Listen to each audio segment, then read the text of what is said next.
Hello students, this is Sarika, your mathematics teacher. How are you all students? How's your vacations are gone? I hope you all are safe at home and do your work properly. So students, today we are going to start chapter 3, understanding quadrilateral, exercise 3.4. So students, please mention your work date. Date mention date must. ठीक है. So first question is state whether true और false all rectangles are squares. First है आपका state, हमें हमें weather proof बताने हैं कि ट्रू है या फॉल्स है. आपके लिए क्या है question, all rectangles are squares. So false आएगा. वाई? क्योंकि ऑल रेक्टेंगल्स स्क्वायर्स नहीं हो सकते, बल्कि all squares have all sides are equal, because square की हमारी सारी साइड्स इक्वल होती हैं और रेक्टेंगल्स की साइड्स इक्वल नहीं होती हैं. और next part is all rhombus are parallelograms. So true condition आएगी बिकॉज ऑल रोम्बस जो होते हैं उनकी जो आपकी साइड्स होती हैं वो क्या होती हैं, अपोजिट जो एंगल होते हैं और साइड्स होती हैं वो पैरेलल होती हैं. सो जो कंडीशन हुई, जो रोम्बस है opposite angles are equal and diagonals intersect at mid point. उसके डायगोनल्स भी मिड पॉइंट पर इंटरसेक्ट करते हैं और उसके अपोजिट एंगल्स भी इक्वल होते हैं. सो हम उसको क्या बोल सकते हैं कि वो एक पैरेललोग्राम भी होता है. Third part is all squares are rhombus and also rectangles. अब है नेक्स्ट हमारी, ऑल स्क्वायर्स जो हैं वो रोम्बस भी होते हैं और साथ में रेक्टेंगल्स भी होते हैं.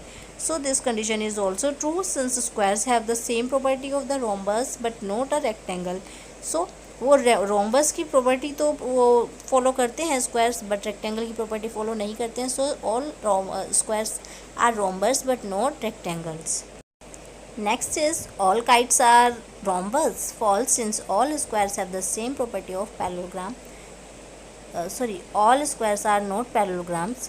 All squares are not parallelogram because false हुआ, क्योंकि हमारा जो है स्क्वायर्स जो होते हैं वो सारे प्रॉपर्टी पैरेललोग्राम की फॉलो करते हैं. सो इसमें जो नोट कंडीशन आई वो हमारी क्या हो गई, रॉन्ग हो गई. इसलिए ये कंडीशन हमारी क्या हुई, फॉल्स हुई, because squares are also parallelograms. Next is all kites are rhombus. So first we find कि क्या सारी काइट्स रोम्बस होती हैं, चेक करना है हमने. So we follow the kite property. False in the all kite do not have equal sides. So जो kites होती हैं उनकी इक्वल साइड्स नहीं होती हैं. नेक्स्ट हमारा एफ है, ट्रू कंडीशन है since all rhombus have equal sides and diagonals bisect each other. Next G part है, true since trapezium has only 2 parallel side. Trapezium की सिर्फ 2 पैरेलल साइड होती हैं. सो हमारी कंडीशन ट्रू हुई. H part is since all squares have also 2 parallel lines. So हमारी squares में भी 2 ही पैरेलल लाइन होती हैं. सो हमारी कंडीशन ट्रू होगी. Second question, identify all the quadrilaterals that have. हमें आइडेंटिफाई करना है सारे क्वाड्रिलेटरल्स को जो कि हैं 4 साइड्स ऑफ इक्वल लेंथ. हमारे पास 4 साइड्स की इक्वल लेंथ का क्वाड्रिलेटरल्स आइडेंटिफाई करना है. तो क्वाड्रिलेटरल्स में रोम्बस होगा, स्क्वायर होगा, जो कि हमारी क्या होंगी, चारों साइड्स इक्वल होंगी उसकी. ठीक है, आप खुद आइडेंटिफाई कर सकते हैं सारी प्रॉपर्टीज़. अब जो क्वाड्रिलेटरल्स हैं उनकी चेक करके हम उसको चेकआउट कर सकते हैं. Next is 4 right angles. अब हमारे 4 राइट एंगल्स किस किस में होते हैं, हमारे 4 राइट एंगल्स स्क्वायर्स में होते हैं, रेक्टेंगल्स में होते हैं. So square and rectangle have 4 right angles. So easily इसको हम फाइंड आउट कर सकते हैं, आइडेंटिफाई कर सकते हैं. I hope you all are understand this explanation. Our next question is explain how a square is. First, a quadrilateral. Answer is a square is a quadrilateral since it has 4 equal lengths of sides. अब हमारे पास square क्या है, वो एक quadrilateral है क्योंकि इसकी सारी साइड्स क्या होती हैं, इक्वल लेंथ्स की होती है. Next, parallelogram. क्या स्क्वायर पैरेललोग्राम कैसे है? A square is a parallelogram since it contains both pair of opposite sides are parallel. Next is a rhombus.